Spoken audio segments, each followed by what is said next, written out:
সবাই বলে কোনো ধর্মই খারাপ কথা বলে না, কিন্তু মুসলিমরা কেন অন্য ধর্মের লোকদের ইসলাম গ্রহণ করতে বলে?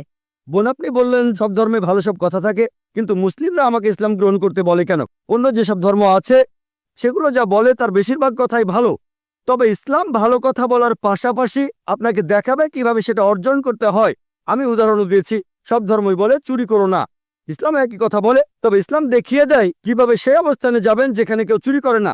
জাকাত দেন, সাহায্য করেন, এরপর কেউ চুরি করলে তার হাত কেটে ফেলেন, তাহলে চুরি করা বন্ধ হয়ে যাবে, কোনো অপরাধ থাকবে না। এজন্যই আমি বলেছিলাম যে ইসলাম ভালো কথা বলার পাশাপাশি আপনাকে দেখিয়ে দেবে কিভাবে সেটা অর্জন করতে হয়। যদি সর্বশক্তিমান আল্লাহ যে কোনো কিছুই তৈরি করতে পারেন, কেন তার সমস্ত পৃথিবী তৈরি করতে 6 দিন লাগলো? বোন প্রশ্ন করলেন যে আল্লাহ যদি যে কোনো কিছু সৃষ্টি করতে পারেন তাহলে কেন 6 দিন সময় নিলেন? বোন, আল্লাহ যদি চাইতেন একদিনে সৃষ্টি করতে পারতেন, তখন আপনি বলতেন যে কেন একদিনে তৈরি করেছেন, 6 দিনে কেন নয়? কারণ আল্লাহ 6 দিনে এটাই বানাতে চেয়েছেন।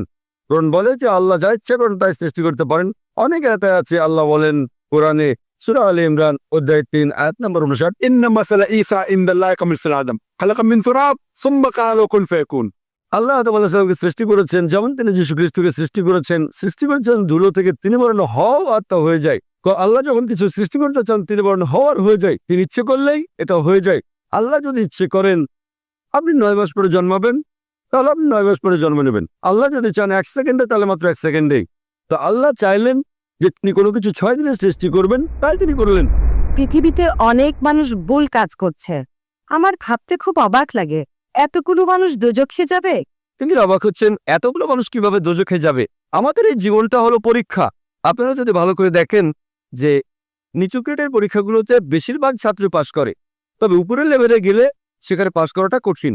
উদাহরণস্বরূপ কোনো কঠিন পরীক্ষায় বসেছেন, যেমন মেডিকেল কলেজে ভর্তি হতে গেলে আপনাকে পড়তে হবে, খাটাখাটনি করতে হবে, পড়াশোনা করতে হবে। একইভাবে বেহেশতে যেতে গেলে এটা সহজ কাজ না, এটা মেডিকেলে ভর্তির চেয়েও অনেক কঠিন কাজ। তাই এটা আসলে পরকালের জন্য পরীক্ষা। যারা আল্লাহর নির্দেশগুলো মেনে চলবেন তারা ইনশাআল্লাহ বেহেশতে যেতে পারবেন। আশা করি মনে উত্তরটা পেয়েছে।